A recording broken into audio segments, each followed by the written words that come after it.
मंडळी, गेल्या काही दिवसांपासून बातम्या येत आहेत की कर्जमाफीची घोषणा अर्थसंकल्पात होण्याची शक्यता आहे आणि या कर्जमाफीसाठी मार्च महिन्यात एक महत्त्वाचा निर्णय सरकार याच संदर्भात घेऊ शकते अशी देखील एक बातमी आहे।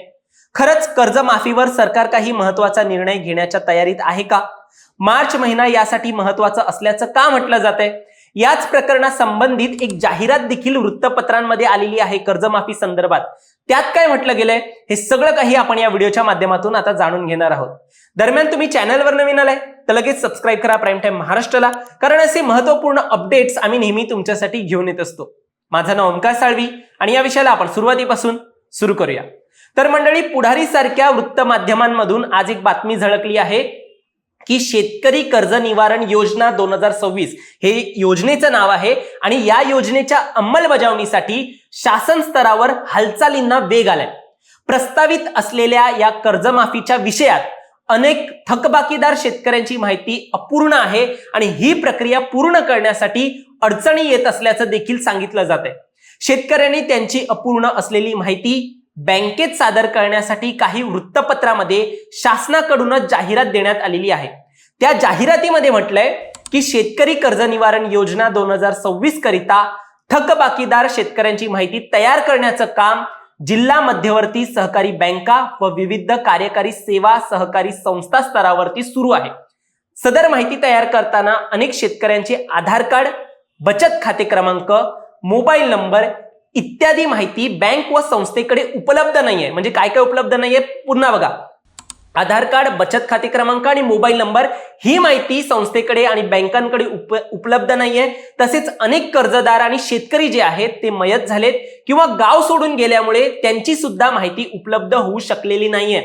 अशा प्रकारे वरील माहितीच्या अनुपलब्धतेमुळे शेतकऱ्यांची माहिती योजनेच्या पोर्टलवरती भरणं शक्य होत नाहीये शासनाला आणि त्यामुळेच अपूर्ण माहिती उपलब्ध असलेल्या शेतकऱ्यांच्या याद्या जवळच्या जिल्हा मध्यवर्ती सहकारी बँकेच्या शाखेत किंवा ग्रामपंचायतीमध्ये, पंचायत समितीमध्ये, तहसील कार्यालयात, सहाय्यक निबंधक सहकारी संस्थेमध्ये व गावच्या विविध कार्यकारी सेवा सहकारी संस्थेमध्ये पाठवलेल्या आहेत। ज्यांची माहिती उपलब्ध नाहीये त्यांची यादी तयार करून या सगळ्या कार्यकारी क्षेत्रावरती किंवा या कार्यालयांमध्ये ही सगळी माहिती जी आहे ती यादी जी आहे पाठवण्यात आल्याचं आता या जाहिरातीमधून म्हटलं गेलेलं आहे। म्हणजेच तुम्हाला जवळ असलेल्या याच सर्व शाखेमध्ये आणि कार्यालयात जाऊन तुमचं काम करून घ्यायचंय। पुढे नागपूर विभागातील सर्व थकीत कर्जदार शेतकऱ्यांना शासनाकडूनच आवाहन करण्यात आलंय की उपलब्ध यादीमध्ये त्यांच्या नावाची खातरजमा करायची आहे आणि या यादीमध्ये नाव असल्यास तत्काळ आवश्यक माहिती नजीकच्या बँक शाखेत किंवा सेवा सहकारी संस्थेमध्ये जमा करायची आहे। पुढेच शासन जाहिरातीमध्ये असं देखील म्हटलंय की मयत कर्जदार शेतकऱ्यांच्या वारसांना सुद्धा आवाहन करण्यात येतंय त्यांनी वारस नोंदवण्याकरिता आवश्यक कागदपत्रांसह बँकेच्या शाखेमध्ये संपर्क करावा। योजनेच्या लाभापासून कोणतेही शेतकरी सभासद वंचित राहू नये याकरिता सदर माहिती तत्काळ उपलब्ध करून देण्याचं आवाहन शासनाकडून जाहिरातीमधून करण्यात येत आहे। तर मंडळी, शेतकऱ्यांच्या कर्जमाफीसाठी बच्चू कडू यांनी आंदोलन केल्यानंतर सरकारने देखील शेतकऱ्यांना कर्जाच्या विळख्यातून बाहेर काढण्यासाठी अल्पकालीन आणि दीर्घकालीन उपाययोजना सुचवण्यासाठी प्रवीण सिंग परदेशी यांच्या अध्यक्षतेखाली समिती देखील स्थापन करण्याचा एक निर्णय घेतला होता। ही समिती एप्रिलच्या पहिल्या आठवड्यात अहवाल सादर करेल आणि त्यामध्ये समितीने केलेल्या शिफारशींचा अभ्यास करून 30 जून 2026च्या आधी शेतकरी कर्जमाफीबाबत निर्णय एकूणच घेतला जाऊ शकतोय आणि हे आश्वासन देखील मुख्यमंत्री देवेंद्र फडणवीस यांनी शेतकऱ्यांना दिलं होतं की जून पर्यंत या सगळ्याचं आपण सोक्ष काय आहे तो लावून टाकू आणि त्यासाठीच ती समिती गठन करण्यात आलेली।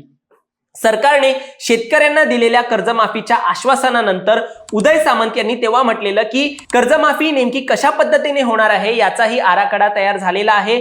जून पर्यंत आम्ही शेतकऱ्यांची कर्जमाफी कशा पद्धतीने करणार आहोत याची देखील एक यादी तयार होणार आहे। त्यानंतर शेतकऱ्यांना दिलासा मिळेल असं उदय सामंत यांनी म्हटलेलं। आता उदय सामंत यांची जून पर्यंतची तारीख ठरली असली तरी अॅग्रोवनचे आर्टिकल सांगतायत की मार्च मध्ये सादर होणाऱ्या अर्थसंकल्पात कर्जमाफीचा बजेट येऊ शकतो। पण लोकसत्ता सारख्या वृत्तमाध्यमांचं म्हणणं आहे की शेतकऱ्यांच्या कर्जमाफीसाठी नेमण्यात आलेल्या माजी सनदी अधिकारी म्हणजे प्रवीण सिंग परदेशी, म्हणजे जो मी उल्लेख मगाशी केला की यांच्या अंतर्गत समिती जी गठन करण्यात आली आहे त्यांची समितीचा अहवाल जो आहे तो आल्यानंतरच या सगळ्यावरती निर्णय होईल आणि त्याला जून पर्यंतची वेळ आहे.